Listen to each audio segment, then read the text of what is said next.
Welcome back नाजरीन। हम बात कर रहे हैं पाकिस्तान के अंदर इंतखाबी इस्लाहात।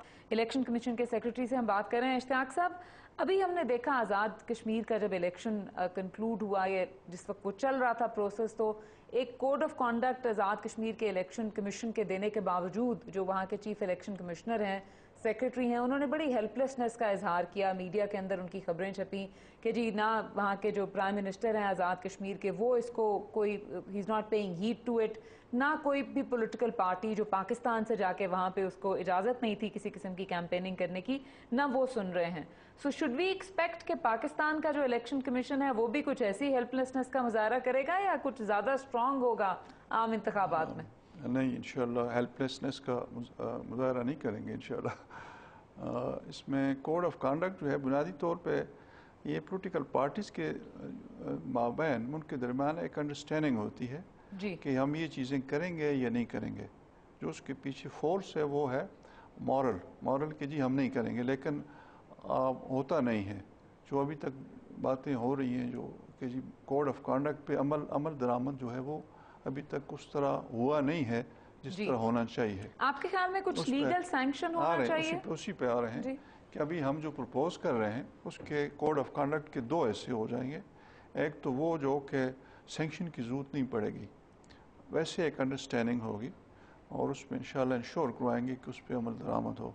और उसका दूसरा हिस्सा जो होगा वो उसके पीछे सैंक्शंस होंगी कि अगर उसका कोड ऑफ कंडक्ट की वायलेशन होती है तो that should entail some penalty. Assembly की स्टैंडिंग कमेटी जो है उसकी सब कमेटी इसको रिव्यू कर रही है इलेक्टोरल रिफॉर्म्स को। हमने उनसे भी बात करने की बारहा कोशिश की और उन्होंने हमें अपने व्यूज भी दिए। डू यू एक्सपेक्ट कि आप ये जो तमाम लीगल रिफॉर्म्स हैं, इलेक्टोरल रिफॉर्म्स हैं, उनके ऊपर कोई लॉ हाउस के अंदर इंट्रोड्यूस करेंगे एनी टाइम सून? कानून बनाना जो है वो है पार्लियामेंट ने बनाना है और हमने उस पर अमल दरामद करना है।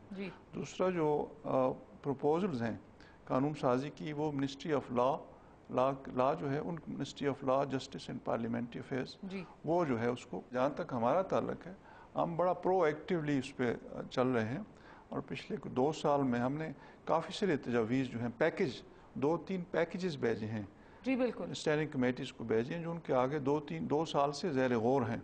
बिल्कुल कुछ चीज़ें उसमें मेरे ख्याल अभी फाइनलाइज हो रही हैं। उसकी पेस के ऊपर बहुत रिजर्वेशंस हैं, लेकिन इश्तियाक साहब में ये चीज़ ज़रूर मद्देनज़र होनी चाहिए कि जो काम भी करें सोच समझ के काम करें। देखिए आइन में अमेंडमेंट, कानून में तब्दीली, ये कोई ऐसी चीज़ नहीं है जिसकी बड़ी इम्प्लिकेशंस होती हैं। तो मैं समझता हूँ कि जो ज़्यादा डिले भी नहीं होनी चाहिए, लेकिन ज़्यादा अननेसेसरी हैस्ट जो है वो भी कोई एडवाइजेबल नहीं है। जो हमारे लॉ मेकर्स हैं एज लॉन्ग एज जी जिस वक्त रिक्वायर्ड है उससे पहले रिफॉर्म्स जो हैं इन प्लेस हो। क्या finally election commission of Pakistan ने सुप्रीम कोर्ट के ऑर्डर्स को कैरी आउट किया है? किस स्टेज के ऊपर है ये मामला और कब ये नोटिफिकेशन होगी कि जिनकी जाली डिग्रियां हैं उनका आवाम को क्लियरली पता चल जाए? 60 केसेस आए थे और फिर सुप्रीम कोर्ट ऑफ पाकिस्तान ने इलेक्शन कमीशन को ये हुक्म दिया कि आप अपने एक सीनियर ऑफिसर नॉमिनेट करें जो उस पर कार्रवाई करे, अपनी फाइंडिंग दे जो कि चीफ इलेक्शन कमीशन साहब के आगे रखे और वो आगे फिर केसेस रजिस्ट्रेशन के लिए आगे भेजते जाएं।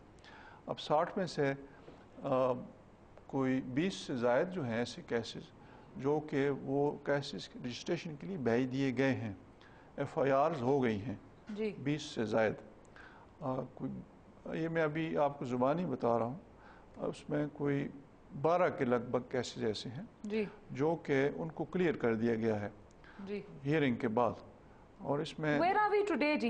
आम अवाम में ये इंप्रेशन है कि कुछ ECP के पास आके फिजल आउट हो गई है। नहीं, देखिए ये मैं इसी को दूर करना चाहता हूँ। आपने बात छेड़ दी है, तो मैं जब ये शुरू हुआ था उस वक्त मीडिया ने इसको जितना इसको वो एक हाइप का लफ्ज़ में आपकी इजाज़त से अगर ये जिस तरह उछा, उस वक्त भी हमने कहा कि थोड़ा सा हौसले से, सब्र से, कि इसको बड़ा केयरफुली देखना पड़ेगा। ये जो लोग आए हुए हैं ये लाखों लोगों के नुमाइंदे हैं, मिलियंस ऑफ लोगों को रिप्रेजेंट करते हैं, तो उसमें कोई गलती से कोई फैसला ना हो जाए। इसलिए अभी तक आपका वो 20 ही की नहीं, मैं इसी पे ज़रा ये इसी का मैं रिप्लाई देना चाहूँगा कि जो हमें एक ऑप्शन ये था कि हायर एजुकेशन कमीशन जो भी हमें भेजता उसको सरसरी से करके तो उसको आगे भेज देते, लेकिन उसको बड़ा डिटेल एग्जामिनेशन किया गया।